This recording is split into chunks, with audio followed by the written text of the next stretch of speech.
जिला इंदौर के देपालपुर तहसील में होली के दिन फरियादी धर्मेंद्र से हुई मारपीट के विरोध में अपराधियों की तुरंत गिरफ्तारी को लेकर उधम सिंह क्रांति सेना और जैस संगठन के सैकड़ों कार्यकर्ताओं ने एसडीओपी देपालपुर को ज्ञापन दिया। उन्होंने बताया कि थाना परिसर में भी फरियादी के पिता के साथ मारपीट की गई और अपराधियों को टीआई देपालपुर का संरक्षण है। फरियादी से थाने में 5,000 की डिमांड भी की थी। इसके विरोध में ज्ञापन दिया गया। रुपेश कटारिया की रिपोर्ट। देपालपुर एसडीओपी साहब को आवेदन दिया गया, तो दिया गया, क्या डिमांड है?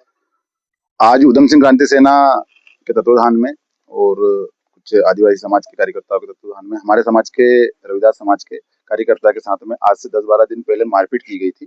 और मारपीट करने के बाद जब वो थाने पे एफआईआर कराने आया तो उसके पिताजी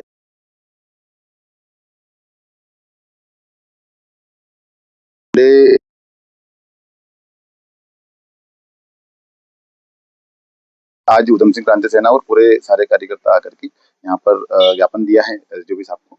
और हमारे ज्ञापन के बाद उन्होंने जिन जिन लोगों के नाम दर्ज एफआईआर दर्ज कराने का हमने कहा, उन पे नाम दर्ज एफआईआर का उन्होंने बोला है और अभी मेडिकल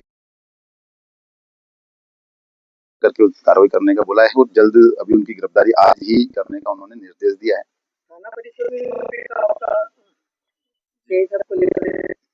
जी, थाना परिसर में जो मारपीट हुई है उनने वहाँ पे मारपीट करने के बाद उनके पिताजी जो है फरियादी के, उसके पिताजी को भी यहाँ पे मारपीट की थी, जिसकी हमने शिकायत अभी साहब को की है।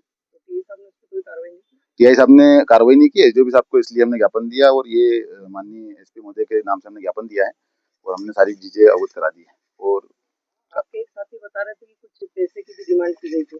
हाँ, उस हमारे जो कार्यकर्ता है उसके हाथ पर यहाँ से अंदर से लिख करके पहले 5 लिख करके भेजते हैं कि आप ये व्यवस्था कर दो, नहीं तो आपको जेल भेज दिया जाएगा। सुबह शाम तक बिठा के रखा उसको और फिर बाद में जब उतनी व्यवस्था नहीं कर पाया तो फिर 3 लिख करके भेजा और उसपे कहा कि आप ये दे दीजिए, अन्यथा आपको जेल जाना पड़ेगा। तो ये सारी जानकारी भी हमने पुलिस प्रशासन को जानकारी में दे दिया है।